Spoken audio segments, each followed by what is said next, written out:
Bonsoir à tous et bienvenue dans votre journal de TLT. Du 1er juillet, nous sommes aujourd'hui au restaurant L'Aéroplane pour faire le point sur l'appellation fait maison. La feria de Riom a fait vibrer les aficionados en fin de semaine. Elle a également déclenché les foudres des anti-corridas.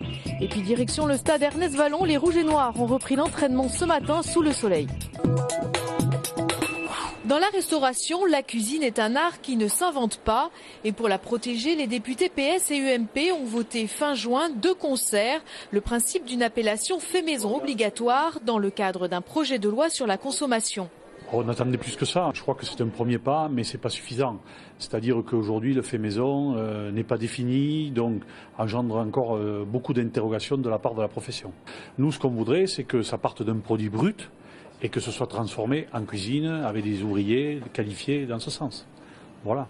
Ça, c'est le vrai fait maison, c'est-à-dire à partir de produits bruts, frais ou congelés, peu importe, mais travailler la matière. C'est l'essence même de notre métier.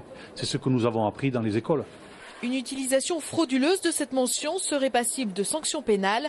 À l'inverse, il n'est pas sûr que l'affichage de cette appellation soit obligatoire. Est-ce que nous serons obligés de le mettre ou pas ? Je n'en sais rien. Il faut savoir que l'Europe va nous pondre très prochainement les allergènes sur les cartes. Donc ça va être, c'est plus des cartes, ça va être des romans, quoi. Les restaurateurs veulent avant tout se démarquer des réchauffeurs et assembleurs au nom de la qualité. Surtout, ce qui est très important, c'est vis-à-vis du consommateur, qu'il sache exactement où il rentre et ce qu'il va y manger. D'après Jean-Michel Giraud, sur les 120 000 lieux où l'on peut manger en France, seuls 20 à 22 000 établissements travaillent le fait maison. Déjà les grandes vacances alors que la date officielle est fixée au 5 juillet, certains élèves de Haute-Garonne ont pris la liberté de sécher les cours depuis quelques jours. Un absentéisme traditionnel en cette période qui touche tous les élèves, de la petite section à la terminale. Alors je pense qu'il ne faut pas parler d'absentéisme des élèves, mais tout simplement une organisation qui fait que dans le secondaire, plutôt que de terminer les cours le 5 juillet comme cela est prévu, les cours sont terminés dans les lycées 3 semaines avant et dans les collèges 2 semaines avant. Et c'est là le vrai problème. C'est surtout nos élèves qui pâtissent de ce raccourcissement de l'année scolaire. L'école n'est pas la seule à blâmer. Selon Michel Jean Floch, le directeur des services départementaux de l'éducation nationale, les parents ont eux aussi leur part de responsabilité. Je suppose que certaines familles partent peut-être un peu avant. J'ai d'ailleurs quelques courriers de familles qui souhaitent partir avant, auxquels je réponds systématiquement non, dans la mesure où tout élève a droit à la scolarité, à la totalité de la scolarité de l'année scolaire, et nous la leur devons. Je sais que notre ministre réfléchit à des évolutions du calendrier scolaire, mais là, je ne m'avance pas puisque les décisions ne sont pas annoncées. C'est bien sûr au niveau national que tout cela se décidera. Sur les 250 000 élèves de Haute-Garonne, un grand nombre semble déjà parti en vacances, sans doute pour le plus grand bonheur des tour opérateurs. La 15e feria de Riom, toujours autant mal perçue des anti-corridas. Un arrêté municipal les interdisant de s'approcher à moins d'1 kilomètre de l'arène cette année. Ils étaient une centaine à manifester dans le village dimanche contre cette tradition taurine, bel et bien inscrite au patrimoine culturel de la région Midi-Pyrénées. Aujourd'hui, il faut dire stop tous sur la France, où que l'on soit la corrida.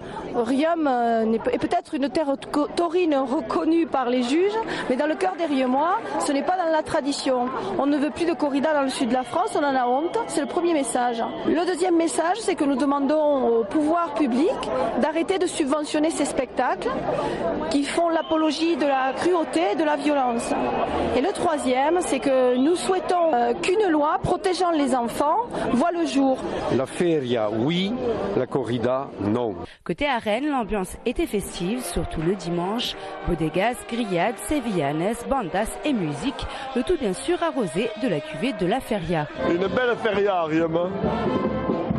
Ça a été super, c'était impressionnant et vraiment magnifique. Et les enfants alors, que pensent-ils de tout ça? Je pense que c'est pas très bien de tuer les taureaux. Tu vas pas y aller? Non, je n'irai pas. T'as des copains qui vont y aller? Non. D'ailleurs, vers 17h, les Antillais ont tenté de forcer le barrage de la gendarmerie, rapidement maîtrisé à l'aide de renforts et de bombes lacrymogènes. Il n'y a eu aucun blessé. La corrida a un enjeu donc pour les futures élections municipales de Riom.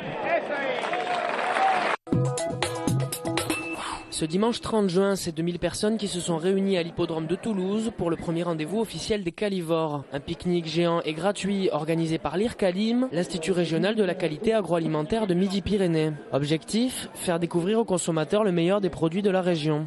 L'idée, c'est qu'on puisse faire partager, notamment aux consommateurs toulousains, l'ensemble de ces productions, qu'ils puissent les goûter, les connaître et les faire connaître. Alors notre objectif, c'est de faire connaître, bien sûr, aux Toulousains les fromages de leur région pour qu'ils en soient les ambassadeurs. 160 producteurs locaux étaient présents pour faire découvrir aux invités 120 produits bien de chez nous. Fromage, viande, légumes ou encore vin, tous estampillés de labels de qualité. Moi je dis que c'est super bien organisé, vraiment un chapeau. J'ai bien aimé le melon, voilà, parce que le melon bien sucré. C'est bien parce qu'il y a du soleil, voilà. Ça nous permet d'être tous ensemble. Moi j'aime bien parce qu'il y aura des chevaux et j'aime bien les fruits. Une petite recette, tiens, pour la route. Vous l'avez prise? Oui, formidable. Allez. Alors, vous êtes à la saucisse? Les invités semblent apprécier. Rendez-vous l'an prochain pour une nouvelle édition. Un columérin sous le feu des projecteurs à Wimbledon, dans le temple du tennis. Kenny De Schepper jouait ce lundi 1er juillet contre l'Espagnol Fernando Verdasco. En jeu, une place en quart de finale. De Schepper a réalisé la meilleure performance de sa jeune carrière au tour précédent en battant le numéro 20 mondial, l'Argentin Juan Monaco, en 3 manches. Son service de gaucher et sa volée font des merveilles sur gazon. Quel que soit son résultat en 8e de finale aujourd'hui, Kenny est d'ores et déjà assuré d'intégrer le top 50 mondial. Une progression fulgurante pour cet attaquant attachant. Retour des gros bras à Ernest Vallon. L'heure de la reprise a sonné dans la maison rouge et noire. Une reprise marquée par un footing de 3 quarts d'heure. Une reprise en petit comité. J'ai vu qu'en sortant, là, il y avait tout le monde. Il y avait David, Poitrenon, Boxis. Et apparemment, c'est tous devant, quoi. Bon, sauf les internationaux qui ont fait la tournée, qui reprendront ultérieurement, quoi. Les internationaux devraient reprendre le chemin de l'entraînement le 22 juillet pour des séances plus musclées. Ce matin, le pilier sud-africain Steenkamp a tout de même mouillé le maillot.